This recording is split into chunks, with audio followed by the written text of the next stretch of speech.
শরণাগত কিঙ্কর কল্পতরুং তরুধীকৃতাধীরবদান্যবরম বরদেন্দ্রগণার্চিত দিব্যপদং প্রণমামি সদা প্রভুপাদপদম প্রণমামি সদা প্রভুপাদপদম প্রণমামি সদা প্রভুপাদপদম।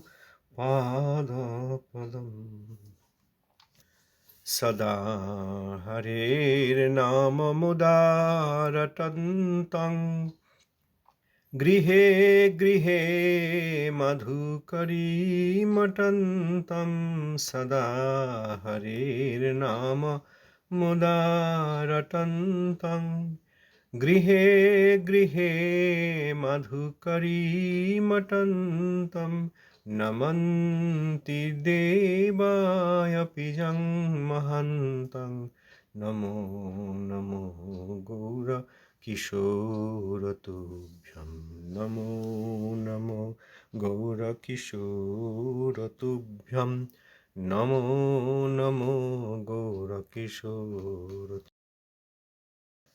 জগদেক মদেক বন্ধু পতিত পাবন শ্রীশিল গুরু মহারাজ কি জয়। প্রভুপাদ অষ্টোত্তর শত শ্রীশিল ভক্তি সিদ্ধান্ত সরস্বতী গোস্বামী ঠাকুর জি কি যায়। অবধূত কুলচূড়ামণি শিল গৌরকিশোর দাসবাজি মহারাজ জি কি যায়। শ্রীশিল সচ্চিদানন্দ ভক্তনাথ ঠাকুর মহাশয় জি কি যায়। শ্রী রূপানুগ আচার্য কি যায়। ভয়ানন্দীয় সমাগত ভক্তবৃন্দ কি যায়। যদ্গুরু শ্রীশিল প্রভুপাদ কীর্তিত তদীয় গুরুদেব শিল গৌরকিশোর দাসবাজি মহারাজ সম্বন্ধে পরমগুরু শ্রী গৌরকিশোর এই গ্রন্থ থেকে আজকের বিষয় শ্রী নাম ভজনেই ঐকান্তিকতা। শ্রীল গৌরকিশোর প্রভুর গুরুস্থানীয় কোনো প্রাচীন বৈষ্ণব একান্তভাবে সর্বক্ষণ শ্রী নাম ভজনময় আচরণের আদর্শ প্রদর্শনের পরিবর্তে অর্চন কার্যে রত হইয়াছিলেন। কুলিয়ায় অবস্থানকালে শ্রীল গৌরকিশোর প্রভু একদিন কথা প্রসঙ্গে আমাদের শ্রীল প্রভুপাদের সম্মুখে বলিয়াছিলেন, অমুক প্রভু কিনা শেষকালে অর্চন করিতে গেলেন। তাহা শুনিয়া শ্রীল প্রভুপাদ বলিলেন, আপনি কি আমাকে বঞ্চনা করিতেছেন? আপনার গুরুস্থানীয় ব্যক্তির আচারের কোনো প্রকার ব্যতিক্রম হইতে পারে না। শ্রীল বাবাজী মহারাজ বলিলেন, তাহা হইলে আমি এ সম্বন্ধে আর কিছু বলিব না। শ্রীল গৌরকিশোর প্রভু নিষ্কিঞ্চন ঐকান্তিক হরিভজনকারীর একমাত্র শ্রী নামাশ্রয় ব্যতীত অর্চনাদি আরম্ভের আবাহনে নিরপেক্ষতা সংকুচিত হইতে পারে, এই বিচারেই ঐরূপ উপদেশ কীর্তন করিয়াছিলেন। শ্রীল বাবাজী মহারাজ তাঁর গুরুস্থানীয় কোনো প্রাচীন বৈষ্ণব, বাবাজী মহারাজের গুরুস্থানীয় প্রাচীন বৈষ্ণব, তিনি একান্তভাবে সর্বক্ষণ শ্রী নাম ভজনময় আচরণের আদর্শ প্রদর্শনের পরিবর্তে, অর্থাৎ একান্তভাবে সর্বদা শ্রী নাম ভজন এইটি জগতে প্রদর্শন না করে তার পরিবর্তে অর্থাৎ না করে অর্চন কাজে রত হয়েছিলেন, অর্চন করতেন। কুলিয়ায় অবস্থানকালে অর্থাৎ শ্রীল বাবাজী মহারাজ যখন কুলিয়ায় ছিলেন তখন শ্রীল বাবাজী মহারাজ একদিন কথা প্রসঙ্গে প্রভুপাদের সম্মুখে বলেছিলেন, অমুক প্রভু কিনা শেষকালে অর্চন করিতে গেলেন। এই বাক্যটুকু বলেছেন, এই প্রভু অর্চন করতে গেলেন। এই কথা শুনে শ্রীল প্রভুপাদ বললেন, বাবাজী মহারাজ আপনি কি আমাকে বঞ্চনা করছেন? আপনার গুরুস্থানীয় কোনো ব্যক্তির আচারের কোনো প্রকার ব্যতিক্রম হইতে পারে না। এখানে অর্চনার নাম ভজনের মধ্যে একটা কন্ট্রাস্ট আছে, একটা বিশেষ বিষয় আছে, খুব গুরুত্বপূর্ণ বিষয়বস্তু। আমরা এক সময় অবশ্যই আলোচনা করব, আগে আলোচনা করেছি। শ্রী শ্রী সরস্বতী সংলাপ, শিলা প্রভুপাদের পত্রাবলী, শিলা প্রভুপাদের উপদেশামৃত, এইসব গ্রন্থে আছে অর্চন ও ভজন, নাম ভজন। সেখানে নাম ভজন, নাম কীর্তন, সেইটি হচ্ছে ভজনের অঙ্গী, আর অর্চন অন্যান্য অঙ্গের মধ্যে একটি অঙ্গ। অর্চন এবং ভজন দুইয়েরই মাহাত্ম্য আছে, গুরুত্ব আছে। সাধক দশায় এবং বিশেষ করে গৃহস্থগণ অর্চন করবেন, এই কথা প্রভুপাদ বলেছেন। অর্চনে আদর থাকা প্রয়োজন। এবং ক্রমোন্নতিতে যখন ভজনে প্রবেশ করবেন তখন নাম ভজন করবেন। কোনো ভজনশীল ব্যক্তি তিনি যদি বাহ্যত অর্চন করেন দেখাও যায়, সেইটি সাধকের অর্চনের মতো নয়, সেইটি সিদ্ধের ভাব সেবা। শ্রী শ্রী সরস্বতী সংলাপে সম্মানীয় কুশল সিংজির সঙ্গে শিল প্রভুপাদের যে কথোপকথন হয়েছে ৭৫ পৃষ্ঠায় সেই কথা আছে। কুশল সিংজি জয়পুরের গলতায় তিনি এসেছিলেন প্রভুপাদের কাছে, এসে হরিকথা শুনছিলেন। অনেকক্ষণ হরিকথা শোনার পর যখন সন্ধ্যা হয়ে আসলো তখন তিনি বললেন যে আপনার কথা শুনে আমি খুব উপকৃত হলাম, আপনার বাণী শুনিয়া বিশেষ পরিতৃপ্ত হইলাম। আমার এখন কিছু সন্ধ্যা আহ্নিকাদি কৃত্য আছে, অন্য সময় আসিয়া আপনার উপদেশ শ্রবণ করব। আমার এখন সন্ধ্যা হয়ে গেছে, অতএব আমার কিছু আহ্নিক সন্ধ্যা আহ্নিক ইত্যাদি কাজ আছে, তা আমি পরে আবার এসে আপনার কাছে আবার হরিকথা শ্রবণ। এই কথা বললে প্রভুপাদ শ্রীমদ্ ভাগবতের ১১ স্কন্ধ ২০ পরিচ্ছেদের ৯ নম্বর শ্লোক উল্লেখ করলেন। তাবৎ কর্মাণি কুর্বিত ন নির্বিদ্যেত যাবতা মত কথা শ্রবণাদৌ বা শ্রদ্ধা যাবন্য জায়তে। অর্থাৎ যতদিন পর্যন্ত জীবের বিষয়ভোগের নির্বেদ প্রাপ্তি না ঘটে, অথবা যতদিন পর্যন্ত আমার, মানে ভগবান বলছেন তো, অতএব ভগবানের, আমার অর্থাৎ ভগবানের কথা শ্রবণ কীর্তনাদিতে শ্রদ্ধা না জন্মে, ততদিন পর্যন্ত সাধক স্বধর্ম অনুষ্ঠান করিবেন। এরপর শ্রীমদ্ ভাগবতেরই ১১ স্কন্ধের ২য় অধ্যায়ের ৮ম শ্লোক উল্লেখ করে প্রভুপাদ বললেন, ধর্মঃ স্বনুষ্ঠিতঃ পুংসাং বিশ্বক্সেন কথাসুজঃ নোৎপাদয়েদ যদি রতিং শ্রম এব হি কেবলম। যদি মানবগণের বর্ণাশ্রম পালনরূপ স্বধর্ম অনুষ্ঠিত হইয়াও তাহা শ্রী ভগবান ও ভাগবতের মহিমা শ্রবণ কীর্তনে আসক্তিরূপা রুচি উৎপাদন না করে, তবে ঐরূপ ধর্মানুষ্ঠান নিশ্চয়ই বৃথাশ্রম মাত্র। অর্থাৎ স্বধর্ম পালন করেও যদি শ্রীহরির মহিমা শ্রবণ কীর্তনে রুচি না আসে, তাহলে সেই সব স্বধর্ম পালন বৃথা পরিশ্রম, এর উদ্দেশ্য সফল হচ্ছে না। অর্থাৎ এই সন্ধ্যা বন্দনাদি আহ্নিক এমনকি দীক্ষা মন্ত্র, সেগুলিও নামে রুচি প্রদানের জন্য। প্রভুপাদ অন্যত্র বলেছেন। আমরা এইসব বিষয়ে একসময় আলোচনা করব। অনেক বিষয় আছে এখানে, অনেক গভীরে যাওয়া দরকার। তো সেখানে এই সন্ধ্যা বন্দনাদি এমনকি দীক্ষা গ্রহণ, সেটিও যাতে নামে রুচি উৎপাদন হয় সেই জন্য। যদি সেইটি না হয় তাহলে সেই সব স্বধর্ম পালনের কোনো গুরুত্ব নেই। আবার যদি নামে রুচি এসে থাকে, তাহলে প্রভুপাদ বলেছেন যে নামে রুচি এসেছে এটা বোঝা যাবে যে হরিনাম করার সময় তার বৈক্লব্য যদি উপস্থিত না হয়, তাহলে জানতে হবে তার নামে রুচি এসেছে এবং শুদ্ধ নাম হচ্ছে, তখন আর দীক্ষাদিরও জন্য প্রয়োজন নেই। শিল ভক্তিনাথ ঠাকুর মহাশয় লিখেছেন বিভিন্ন প্রবন্ধে, একটি প্রবন্ধে দেখেছি সেখানে আছে ঠাকুর মহাশয় বলেছেন যে মহাপ্রভুকে উদ্ধৃত করে যে হরিনাম গ্রহণে দীক্ষা পুরস্কার ইত্যাদির প্রয়োজন হয় না, ইত্যাদির অপেক্ষা রাখে না। এখানে প্রভুপাদ বললেন স্বয়ং ভগবানের কথাকে উদ্ধৃত করে যে যতদিন পর্যন্ত জীবের বিষয়ভোগে নির্বেদ প্রাপ্তি না ঘটে, অথবা যতদিন পর্যন্ত আমার কথা শ্রবণ কীর্তনাদিতে শ্রদ্ধা না উদয় হয়, না জন্মে, ততদিন পর্যন্ত সাধক স্বধর্ম অনুষ্ঠান করিবেন। তাহলে এই যে শ্রী কুশল সিংজি তিনি বললেন সন্ধ্যা হয়ে গেল, আপনার কথা শুনে খুব উপকৃত হলাম, এখন সন্ধ্যা হয়ে গেছে, আমার কিছু সন্ধ্যা আহ্নিকা দিয়েছি, অতএব আমি এখন যাই, কারণ সন্ধ্যা আহ্নিক ইত্যাদি করতে হবে, তো পরে আপনার কাছে এসে আবার সেই হরিকথা শ্রবণ করবো। তখন প্রভুপাদ তাকে উত্তর দিয়েছিলেন যে আবার সন্ধ্যা বন্দনাদির কি প্রয়োজন, তার জন্য উঠে যাচ্ছেন কেন? বিষয়টা তো তাই, অর্থটা তাই। তার জন্য আপনি আমার সন্ধ্যা বন্দনা দিয়ে আছে যেতে হবে, এটা কেন বলছেন? যখন শ্রী হরির কথা শ্রবণের আপনি সুযোগ পেয়েছেন। ওইগুলি ততক্ষণ পর্যন্ত যতক্ষণ এই হরিকথা শ্রবণ কীর্তনের সুযোগ না পাওয়া যায় বা শ্রী হরির নামরূপ গুণলীলা আদি শ্রবণের জন্য রুচি না জন্মায়। যদি স্বধর্ম অনুষ্ঠান করেও তাতে রুচি না জন্মায়, তাহলে সেই সব স্বধর্ম অনুষ্ঠানের কোনো প্রয়োজন নেই, কারণ স্বধর্ম অনুষ্ঠানের উদ্দেশ্য এই হরিকথা শ্রবণ এবং হরিকথা শ্রবণের রুচি। হরিকথা শ্রবণের যদি সুযোগ পাওয়া যায়, তাহলে আর সন্ধ্যা আহ্নিকাদিরও প্রয়োজন নেই। কথা স্বয়ং প্রভুপাদ বলেছেন। যার আরও আগ্রহ আছে, শ্রী শ্রী সরস্বতী সংলাপে গিয়ে দেখতে পারেন। আর যদি স্বধর্মাদি অনুষ্ঠান করেও হরিকথা শ্রবণের সুযোগ এবং হরিকথা শ্রবণে আগ্রহ না জন্মে, তাহলে সেই সব স্বধর্ম অনুষ্ঠান তার কোনো প্রয়োজনগুলি পরিশ্রম, বৃথাশ্রম।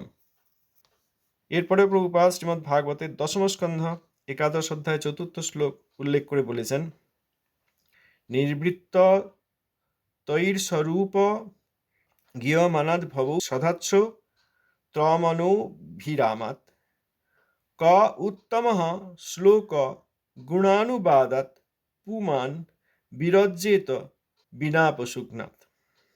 এই শ্লোকটির অর্থ, নিবৃত্ত তৃষ্ণ অর্থাৎ বাসনা বর্জিত, মুক্তকুল সতত শ্রীকৃষ্ণ গুণাবলী কীর্তন করিয়া থাকেন, মুমুক্ষুগণের পক্ষে তাহা ভবরোগের ঔষধস্বরূপ। তাহা অখিল ভুবনে শ্রবণ ও মনের তৃপ্তিকর। এমন কৃষ্ণকথা শ্রবণ হইতে আত্মঘাতী বা ভগবত ভক্তির প্রতিকূল অনুষ্ঠান দ্বারা আত্মার অধঃপাত সাধনকারী বা পশুঘাতী বা পশু হননকারী ব্যাধবৃত্তজন ব্যতীত অপর কোন ব্যক্তি বিরক্ত হইতে পারে? শ্রীল প্রভুপাদের শ্রীমুখে এই সকল শ্লোক শ্রবণ করিয়া কুশল সিংজি বলিলেন, নববিধা ভক্তির প্রত্যেকটি সমপর্যায়ে গণিত। সুতরাং স্ব রুচি অনুসারে কেহ অর্চন তৎপর, কেহ বা কীর্তন আদি তৎপর। কেবল কীর্তনকে শ্রেষ্ঠ বলা কিরূপে সঙ্গত হইতে পারে? তাহলে সাধক তার স্থিতি অনুসারে যে কোনো এই শ্রবণ কীর্তন আদি নববিধা ভক্তি অঙ্গের যে কোনোটিতে আকর্ষিত হতে পারেন। কেউ অর্চনে তৎপর, কেউ অর্চনে আগ্রহী, কেউ কীর্তনাদি করেন। কীর্তনকেই শ্রেষ্ঠ একথা আপনি বলছেন কেন? কি করে বলা যায়? তার উত্তরে শ্রীল প্রভুপাদ বললেন, সেই কথার উত্তরে শ্রীল প্রভুপাদ তখন শ্রীমদ্ ভাগবত প্রোক্ত এই শ্লোকটি উচ্চারণ করিয়া বলিলেন, অর্চয়ামেব হরয়ে যঃ পূজাং শ্রদ্ধয়েয়তে ন তদ ভক্তিষু চান্যেষু সভক্ত প্রাকৃত স্মৃত। শ্রীমদ্ ভাগবত 11 স্কন্ধ 2 অধ্যায় 47 শ্লোক। যিনি লৌকিক শ্রদ্ধানুসারে অর্চামূর্তিতে হরিপূজার চেষ্টা প্রদর্শন করেন, কিন্তু হরিভক্ত এবং হরির অধিষ্ঠান রূপ অন্য জীবকে শ্রদ্ধা ও দয়া করেন না, তিনি প্রাকৃত ভক্ত বা শুদ্ধ ভক্ত নহেন। শ্রীমদ্ ভাগবত বলেন, যস্যাত্মবুদ্ধি কুণপেত্রী ধাতুকে স্বধিহি কলত্রাদিষু ভৌম ইজ্জধি যতীর্থ বুদ্ধি সলিলে ন করহিচ্চিৎ জনেস্ব ভিজ্ঞেষু স এব গোকরহ। শ্রীমদ্ ভাগবত 10ম স্কন্ধ 84 অধ্যায় 13 নম্বর শ্লোক। অর্থাৎ যিনি এই স্থূল শরীরে আত্মবুদ্ধি, স্ত্রী ও পরিবার আদিতে মমত্ব বুদ্ধি, মৃন্ময় আদি জড়বস্তুতে ঈশ্বর বুদ্ধি এবং জলাদিতে তীর্থবুদ্ধি করেন, কিন্তু ভগবত ভক্তে আত্মবুদ্ধি, মমতা, পূজ্যবুদ্ধি ও তীর্থবুদ্ধির মধ্যে কোনোটিই করেন না, তিনি গোতৃণবাহী গর্ধব অর্থাৎ অতিশয় নির্বোধ। তখন কুশল সিংজি বললেন, তা হইলে কি আপনারা শ্রীমূর্তির অর্চন স্বীকার করেন না? এইসব বিষয় আমরা আরো পড়ব। সেখানে শ্রী রূপ গোস্বামীপাদ যে শ্রী রাধা গোবিন্দের সেবা করেছেন, সেটি যে অর্চন নয়, সেটি মহাভাগবতের ভাব সেবা, এইসব বিষয় প্রভুপাদ বুঝিয়ে বলেছেন। তো আমরা যা পড়ছি, এখানে যা বিষয়বস্তু, সেখানে এইটা জানলেই আমাদের বুঝতে পারবো যে অর্চন এবং ভজনের মধ্যে পার্থক্য আছে। ভজন শ্রী হরিকথা শ্রবণ কীর্তন অঙ্গী আর অর্চন অঙ্গ। শ্রী হরিকথা শ্রবণ কীর্তন অর্থাৎ শুদ্ধ, ওই লোক ঠকানো বা সহজিয়া বা লাভ পূজা প্রতিষ্ঠাকামী সেই সব লোকের নাম কীর্তন নয়, শুদ্ধ হরিভক্তির কথা, প্রভুপাদের কথা আমরা পড়ছি, এখানে বাবাজি মহারাজের কথা পড়ছি। এই শ্রী হরিকথা অর্চনাদি বা শ্রীবিগ্রহ সেবা, সাধক বা সাধিকার শ্রীবিগ্রহ সেবা তার চেয়ে অনেক ঊর্ধ্বে।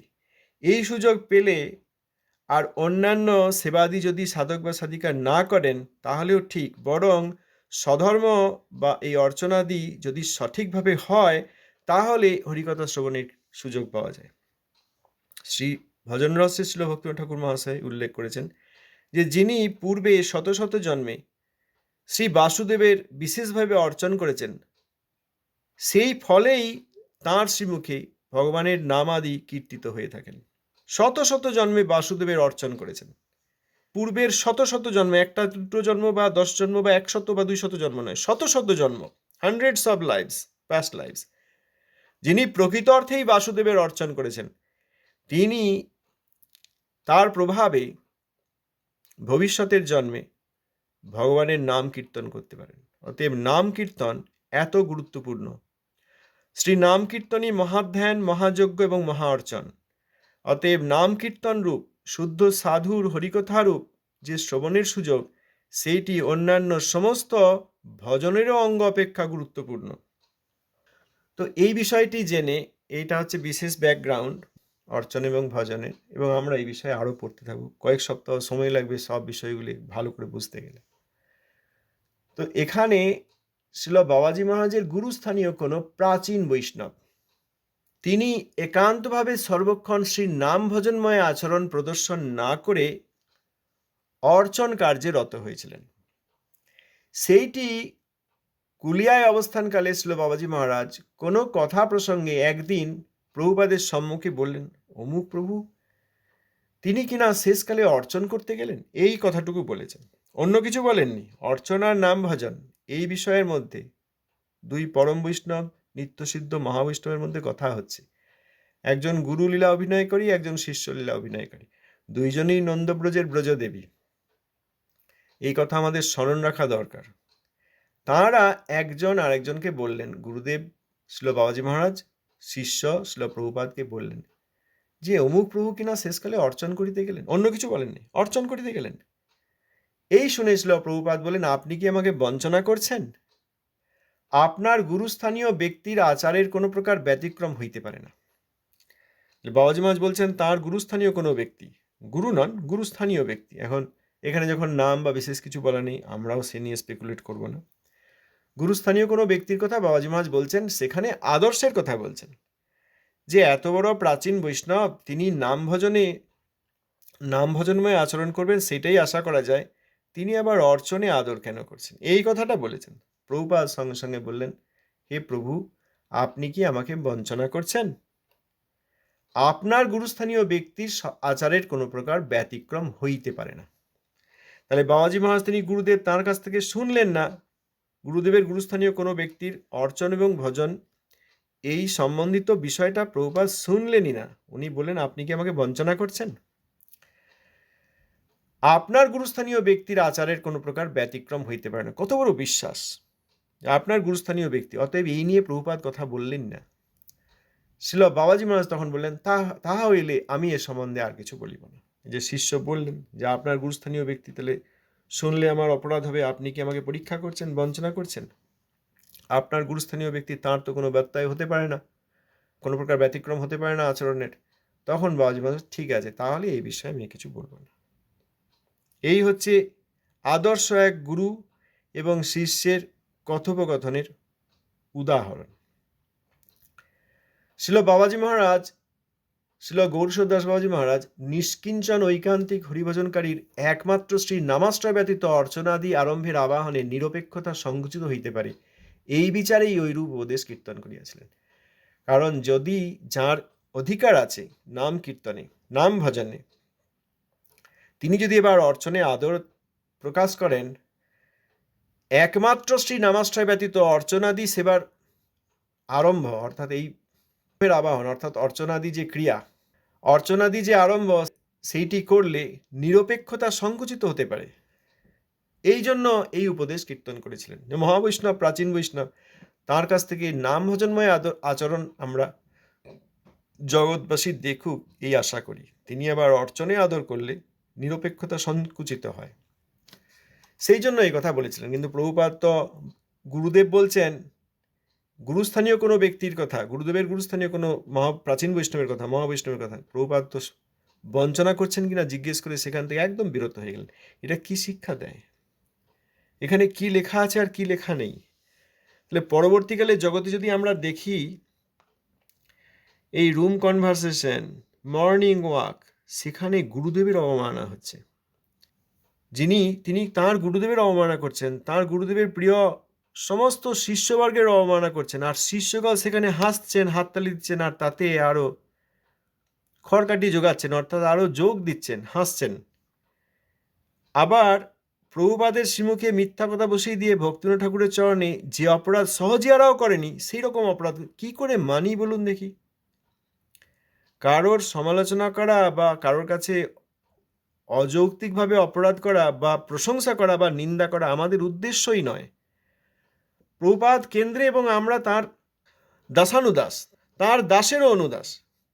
এখানে তো আমাদের জগতে কোথায় কি মন্দির হচ্ছে, কোথায় বিশ্বের দ্বিতীয় সবচেয়ে বড় হিন্দু মন্দির হচ্ছে, এসব দেখার তো আমাদের প্রয়োজন নেই। অন্য ব্যক্তির প্রশংসা বা নিন্দা করতে একদম আগ্রহী নই, কিন্তু যেখানে প্রভুপাদ, বাবাজি মহারাজ, ভক্তিনাথ ঠাকুর এনাদের আদর্শ এবং এনাদের প্রতি অবমান হয়, প্রভুপাদের অবমানে আমরা জবাব দেব না কেন? আমাদের কষ্ট হবে না কেন? এটা অনেকেই ধরতে পারছেন না। গুরুর চেয়ে আমার শক্তি দ্বিগুণ, এই কথা কোনো জায়গায় দেখা যায়নি। কবিরাজ গোস্বামীপাদ বলেন নাই যে আমার শ্রী চৈতন্য চরিতামৃত পূর্ব অন্যান্য যেসব লীলা এবং দর্শন গ্রন্থ আছে মহাপ্রভু সম্বন্ধে তার মধ্যে শ্রেষ্ঠ। তিনি বলেছেন, ব্যাসাভিন্ন ছিল বৃন্দাবন দাস ঠাকুর মহাশয়, তিনি শ্রী চৈতন্য লীলার ব্যাস। তিনি যেই সব বিষয়ে সূত্ররূপে রেখে গিয়ে বলেছেন পরে ব্যাখ্যা করবেন, সেইগুলি নিয়ে আমি রঘুনাথ দাস গোস্বামীপাদের কৃপায় এবং বৃন্দাবনের বৈষ্ণবগণের ইচ্ছা হয় সেই সূত্রগুলি আমি এক্সপ্যান্ড করছি মাত্র। তিনি আমার গুরুস্থানীয়, এতে যেন আমার অপরাধ না হয়।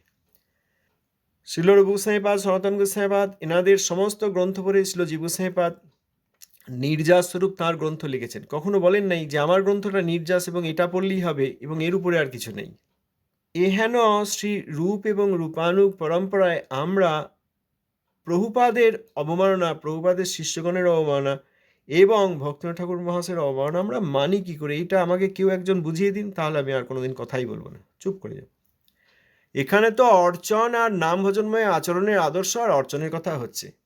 প্রভুপাদ তো তাও শুনলেন না। বাবাজি মহারাজের গুরুস্থানীয় বলে তিনি বলেন, আপনি কি আমাকে বঞ্চনা করছেন? আর বাবাজি মহারাজও আদর্শ গুরুরূপে দেখুন বললেন, তাহলে আমি এ সম্বন্ধে আর কিছু বলিব না। দেখলেন যে শিষ্যের আদর্শ শিষ্য তাই বলবেন। দেখিয়ে দিলেন আমাদের সামনে গুরু শিষ্য একটি খুব ছোট্ট একটা প্যারাগ্রাফ, খুব সংক্ষেপিত একটি সংবাদ, সেইটির দ্বারা এই উপদেশ দেখিয়ে দিলেন। এতে অনেক কিছু প্রকাশিত হলো, যে শ্রী নাম ভজন তার সর্বময়তা, শ্রী নামাশ্রয় ব্যতীত শ্রী অর্চন আদি আরম্ভের আবাহনে নিরপেক্ষতা সংকোচন হয়। গুরুদেব তাঁর সম্বন্ধে বা তাঁর সমসাময়িক কারোর সম্বন্ধে, একই অধস্তনের স্তরের কোনো বৈষ্ণব সম্বন্ধে বা গুরুস্থানীয় কোনো বিষয় বললে শিষ্য সে কথা শুনতে চাইবেন না। আমাকে কি বঞ্চিত করছেন এই বলে সেখান থেকে নিরত হবেন, এইগুলি শেখা গেল। কিন্তু জগতে অন্য জায়গায় আমরা কি দেখি? যত গালিগালাজ, অসম্মান, গুরু ভাইদের প্রতি এত খারাপ কথা কেউ বলতে পেরেছেন আজ পর্যন্ত জগতে? গুরু সম্বন্ধে গুরু লঙ্ঘন হবে এরকম কোনো শব্দ বা বাক্য কেউ বলেছেন আজ পর্যন্ত শ্রী রূপানুগ সম্প্রদায়ে? গুরুরও গুরু শ্রীল ভক্তিবিনোদ ঠাকুর, তাঁর সম্বন্ধে এত বড় অবমাননা করা লজ্জাজনক, সেরকম উক্তি করেছেন কেউ জগতে? সম্মানটা করি কি করে, কেউ তো আমাকে একবার বুঝিয়ে দিন।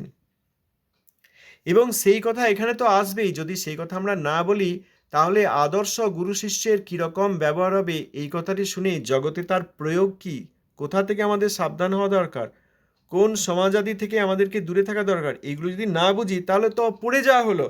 পড়ে তো এখন আবার খাওয়া দাওয়া করতে, ঘুরতে বেড়াতে, গল্প করতে যাওয়া হবে, বা অর্চন করার বা আরতি করার অভিনয় করা হবে। বুঝলাম কি কিছু? সুতরাং এখানে যা লেখা নেই এবং লেখা না থেকেও যা লেখা আছে সেটি তো আমাদের বুঝতে হবে, সেটি তো অ্যাপ্লাই করতে হবে। সুতরাং সেই সব ব্যক্তিকে সম্মান করা যায় না, সেই সব ব্যক্তির নাম মুখে আনা আর যায় না। একসময় তো খুব সম্মান করতাম, আনা যায় না। এইটা এখানে আমরা আজকে যা পড়লাম এটি আদর্শ গুরু শিষ্যের কথোপকথন। গম্ভীর বিষয়বস্তু, খুব গুরুত্বপূর্ণ বিষয়বস্তু, এইটিকে অ্যাভয়েড করে কিছুতেই মনোধর্মের দ্বারা এই সমাজ, ওই মন্দির, ওই সংস্থা, ওই গুরু, ওই আচার্য, ওই প্রচারক, এই বলা যায় না। তাহলে প্রভুপাদ বাবাজি মহারাজ এনাদের শিক্ষার এবং এনাদের আচার্যত্বের অবমাননা হয়। কে কি বলবেন? ধন্যবাদ, প্রণাম।